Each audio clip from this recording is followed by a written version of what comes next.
แดงเมื่อยพี่น้องมาเห็นบักยางซุปครับอุ้ยตำพี่น้องครับผมตีดินเลยครับเด็กก็ล่วง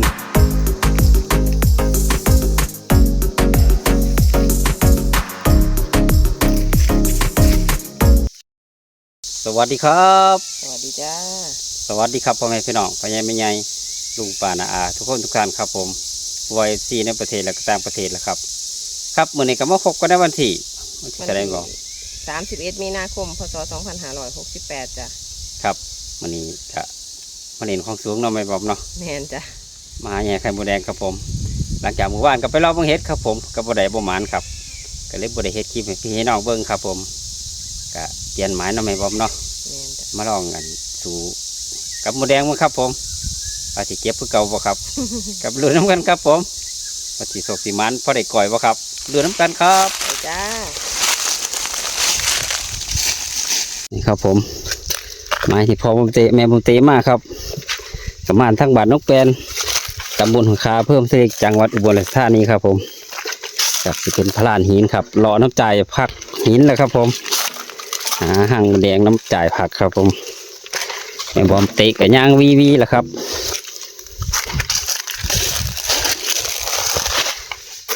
ไปลุ้นน้ำกันครับว่าจะได้ก่อยป่ะครับหางแหลกแหงมันเลยจ้ะไอ้ของพี่ครับหางแหลกเป็นจังไงหางแหลกเป็นจังไงเนาะไข่บอใส่ละคือมีแต่ไข่หน่อยมันเป็นเป่ง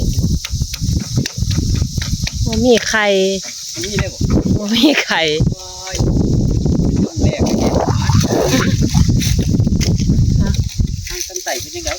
มึงบ่มีใครมาหลุนห้างนี้น้ำกันอีกจ้ะมันสิใครบ่เนาะ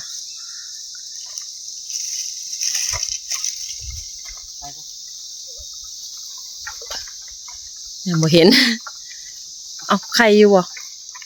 สงสัยมีแต่ไข่หน่อยไม่บอกเต็กเอ้ยไข่หน่อยอีกแล้วไข่หน่อยอีกแล้วโอ้ยจังได้จังมีแต่ไข่หน่อยไข่ใหญ่คือบ่มีเอาไข่หน่อยก็เอาพอเด็กก่อยแมงมีใส่แมงขี้หนาก ขี้หนากจ้อตาหุ่นห่างหนึ่งไข่วัวตัวนั้น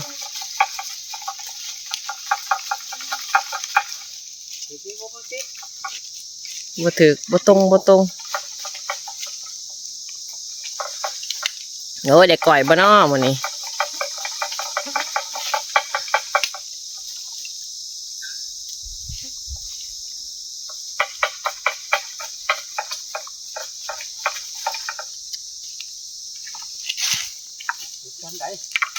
เอาลงโอเคเท่าแรกครับผม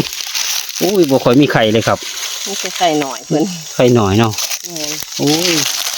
ห่างแหลกกับประมาณเลยพี่น้องห่างแหลกแหงประมาณแต่ก็ไม่ไข่ใหญ่ยี่ห้อโบราณเนาะนี่ก็หางโบราณไม่น้อยเดียวเนาะก็ไม่เปะหนักแต่ไข่นี่หน่อยเนาะไข่ฝาเป็นกระหลังไข่บ่ต่างบ่ไข่เนาะแต่ว่าไข่หน่อยเวลาอยู่ได้ไม่บอกผม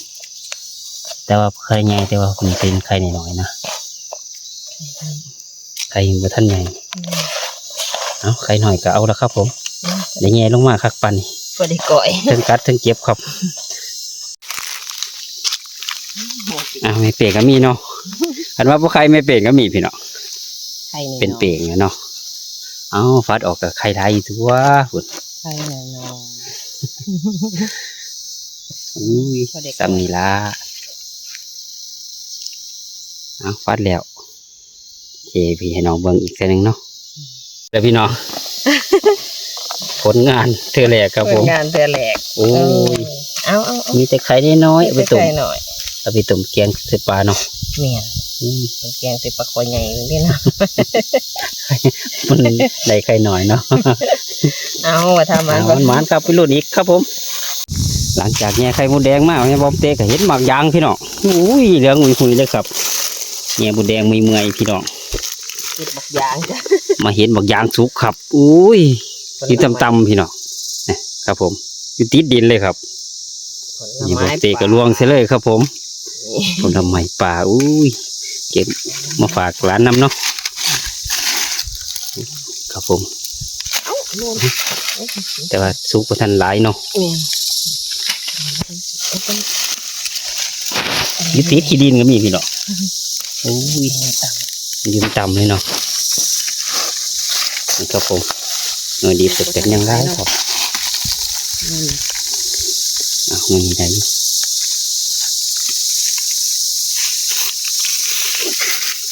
ส่วนกระโปรงคนที่สูงครับได้ละ สิซุกหลายๆเนี่ย เดี๋ยวบอกอาซีบเต็งไว้เบิ่งอะแสบบ่ซีบเต็งไว้แสบบ่ซีบในพี่น้องเบิ่งหวานบ่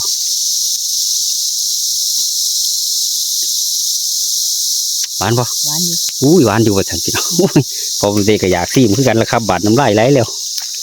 อ้าวเบิ่งพอผมเตะซีมตรงนี้เอาเก็บนี่บ่เก็บ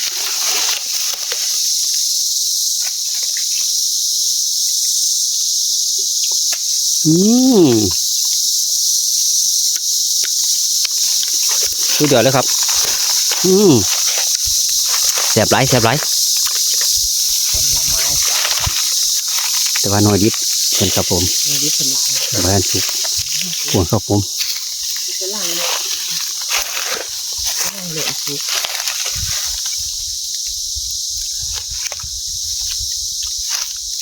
ซุกเบิดนี่เนาะ หวานดีเนาะเกินยางเกินพี่กายพอผมเตะกับมาเก็บครับหวานหรือเมื่อยบ่คนได้หวานเนี่ยใครหมดแดงไหมเมื่อยพี่น้องเสียบมันอุ้ยหวานเจี๊ยบเลยสมตัวลอยจักหน่อยครับผมอย่างนี้บ่ถึงบ่ ได้ละ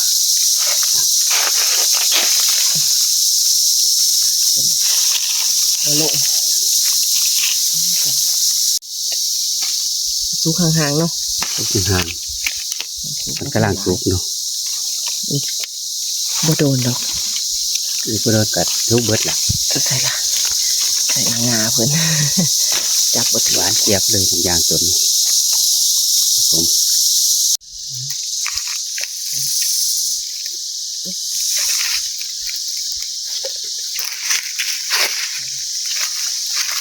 กำลังเพิ่ม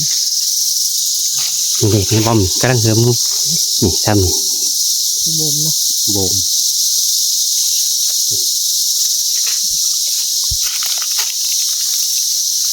นี่ให้พวน นี่บ่ โน้ตถือกระเดืองครับ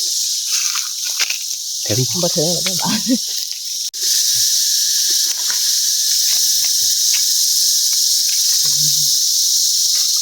่ย คนน้ำใหม่ปลาพี่น้อง สิซุกหลายๆเนี่ย ครับผม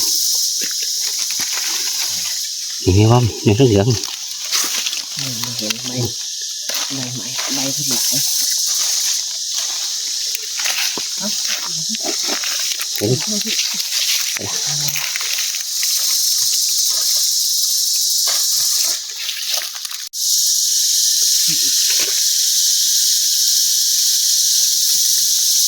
โอ้สี่มึง2-3 หน่วยพี่น้องโอ้สุดยอดเลยเอาครับผมยางครับ ใส่กระลังซุก กำลังสุกเนาะ ใครอยู่อันนี้พลังติดกระตาม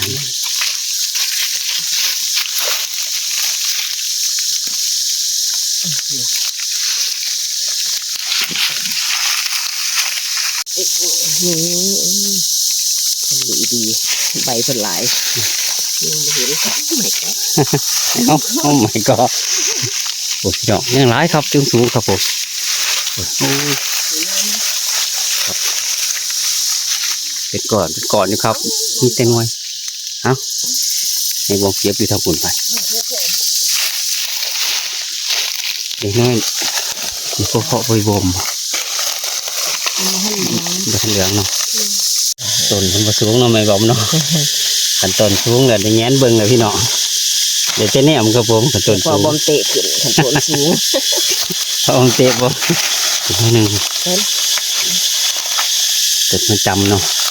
ส่วนสูงที่ให้พ่อพ่อเตะขึ้น พอมันเตะขึ้นได้คือเก่าแต่สูงกว่าแห้งนี่ว่า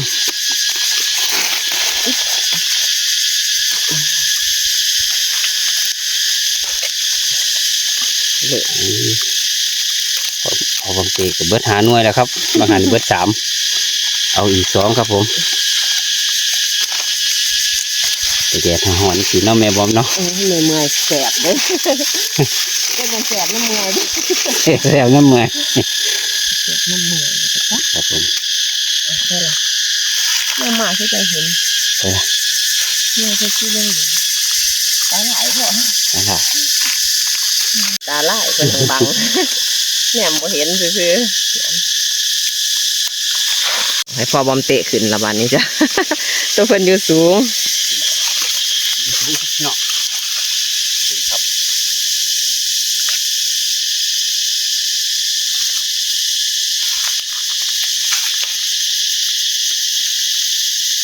ไปโบกยังนี่บอเตะ เป็นเหลืองแน่ละบ่ ยังนี่เลย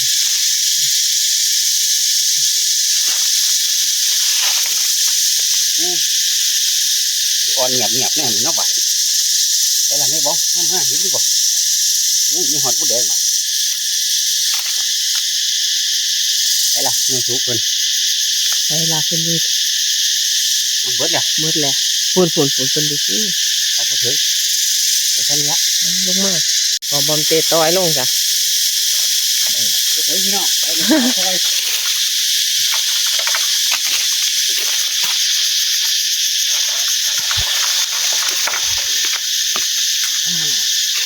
ลง ยกเนาะงอมเนาะ แมน แต่ จ้ะ ว่าจะสุกบ่หลาย ทำซุกเบิดนี่เนาะ มันจะกำอีก ใช่ละ พอมันจะถือแล้วก็จะกำ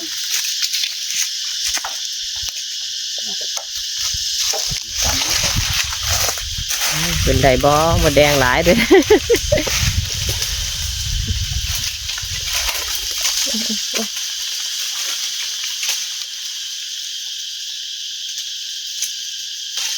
เนาะ โยนลงมาเดี๋ยวจะอันฝุ่นเพิ่มฝุ่นอีก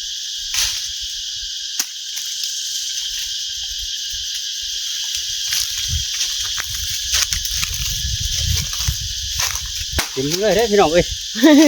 มดแดงก็หลายครับผม ฝ่าวอย่าหมดแดงกัดอ้าว เอาโยมเก็บเอา เบิดแล้วบ่มาหลุ่นอีกห้างหนึงจ้ะสิไข่บ่เนาะ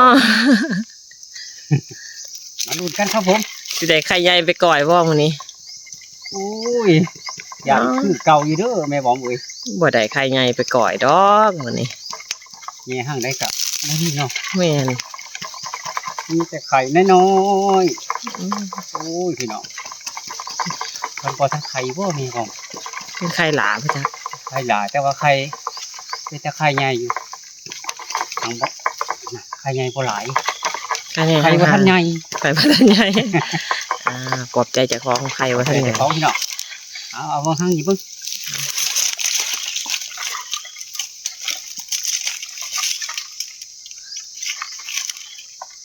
ห้างนี้คือจังไดอยู่ไกลๆกัน เข้าเลยบ่ เอา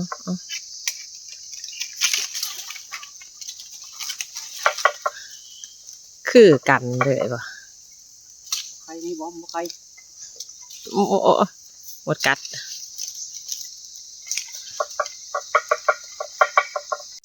ห้างนี้ไข่บ่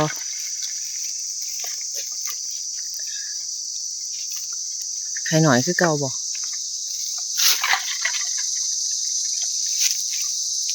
นี่จ้าตา ไข่ใหญ่บ่ แม่บ่เห็น แม่บ่เห็น โอ้ยไม่มีค่าไม่มีต่อตาแม่บ่เห็น ไม่ขี้หนัก พี่น้องเอ้ยแค่เป็นไข่หน่อยไข่ใหญ่อุ้ยเจาะ ไข่หน่อยก็เอาเป็นจังได โอ้ยมื้อนี้แย่ไข่ประมาณพี่น้อง มันมีหมองไข่ใหญ่เลยเนาะ บอก โอ้ไข่หน่อยคือเก่า จะไข่หน่อยแม่บอมเตะย เอาให้มันบ่มานเลย อ้าวผมแม่บอมเตะให้เบิ่งครับ มันเป็นไข่หน่อยเนาะ โอ้ มื้อนี้ประมาณแล้วพี่น้องแต่ว่าไข่น้อยสุดยอดอุ้ยไข่ใหญ่บ่มีครับผม มีไข่ใหญ่เลย หาห่างเนาะ แม่น อุ้ยมีแต่แม่กับไข่น้อย เอาบัดหาม จะเอาละ มีปลาคอใหญ่เนาะเอาได้แกงสิเลยไข่น้อยๆกับก้อยได้คือกันละพี่น้อง สวยเสียบคือเก่าเขาพี่เขาเกลือ เนาะเอาแม่เพิ่นออกก่อนเทีตัวที่สองครับไข่ใหญ่บ่มีครับผม กันแม่นไข่เพิ่นใหญ่เนาะ เนาะ ได้ ไข่น้อย ได้ พี่ นี่ น้องอุ้ยมื้อนี้แม่เป็นหลายห่างเนาะ มีแต่ห่างใหญ่ๆสันนะ แต่ว่าไข่ใหญ่บ่มีเนาะฝนมันบ่ตกบ่พอได้ใส่แกงพวกเขาใหญ่พี่น้อง แต่ว่าไม่เปลี่ยนก็มีเนาะหรือมันเป็นเปลี่ยนเบิดบ่ กันตังบ่ไข่ เนาะ ก่อยเขาพี่เขาเกลือ แม่น มาอยู่พ่อบอมเตเฮ็ดหยังกินบักยาง มีอย่างครับผม โอ้ยพ่อบอมเตกินบักยางเมื่อยแห้งวะ โอ้ยแซ่บหลายพี่น้องกินอย่างครับ เนี่ยไข่มดแดงเมื่อยมาร้อยกินบักยางหวานบ่ อุ้ยหวานหน่อยใหญ่ครับเสียบหลายพี่น้องเมื่อยๆแดดๆอู้สุดยอดเลยครับ ตอนนี้ก็เมื่อยแล้วพี่น้องก็สิพาพี่พาน้องกลับบ้านแล้วครับผมก็มาสรุปผลงานยอดได้ยอดหมานก็พอผมเตแม่ผมเตครับผมว่าไม่แง่ใครมื้อนี้สิได้หลายปานใดครับผมนี่ครับเอ้านี่บอกก็กินบักอยางคือกันบาด ร้อย ร้อยกินคือกันพี่น้องว่าแต่พอผมเตนี่ครับผมยอดได้ยอดหมานก็พอผมเตแม่ผมเตครับ เอาเด็กก่อยหนึงอยู่จ้ะ เด็กก่อยอยู่ครับผม แต่ว่าไข่ใหญ่บ่ค่อยมีเนาะ แม่นมีแต่ไข่น้อย หลายแต่ไข่น้อยพี่น้องคันไข่ใหญ่เพิ่นก็เป็นไข่แบบบ่ทันใหญ่เนาะ ท่านใหญ่เพิ่นยังน้อยๆ แม่นบางอย่างก็คุณพี่น้อง ยางเต็มกระตาจ้ะมื้อนี้ เต็มกระตายกินบางอย่างมื้อที่แรกเต็มเลยเนาะไม่บอมเนาะ พอบ่มเตก็กินแน่แม่บ่มเตก็กินแน่เหลืออยู่บ่เต็มตาเลยครับบาดนี้เอาร้อยกินอีกเลยพี่น้องเอาครับผมจะได้ก็ขอขอบคุณพ่อแม่พี่น้องพ่อใหญ่แม่ใหญ่ลุงป้าน้าอาเบิดสุขุสุกคนคือเก่าแล้วครับบัว FC ในประเทศและก็ต่างประเทศนะครับครับก็ขอบคุณทุกคอมเมนต์ทุกการติดตามทุกกำลังแรงใจคือเก่าแล้วครับครับก็ขอฝากไว้อีกคลิปนึงครับฝากพ่อแม่พี่น้องกดไลค์กดแชร์กดติดตามเพื่อเป็นกำลังใจพอบ่มเตแม่บ่มเตในเด้อครับผมสำหรับคลิปนี้ก็มีเพียงเท่านี้แหละครับผมสวัสดีครับ สวัสดีจ้าคลิปหน้าพอกันไหมจ้า มันหมาหน่อยไม่บอม มันจ้ะมันกิน ถึง ก่อน 10บ่หลายก็ มันคือเก่า หมานผลไม้ป่าครับผมไม่เมื่อยสุดยอดครับ ร้อยอีก ไม่บอมก็กินอีกแล้วครับผม เบิดหอดงานบ่เนาะบาดเดี๋ยวฝากร้านบ่เนาะ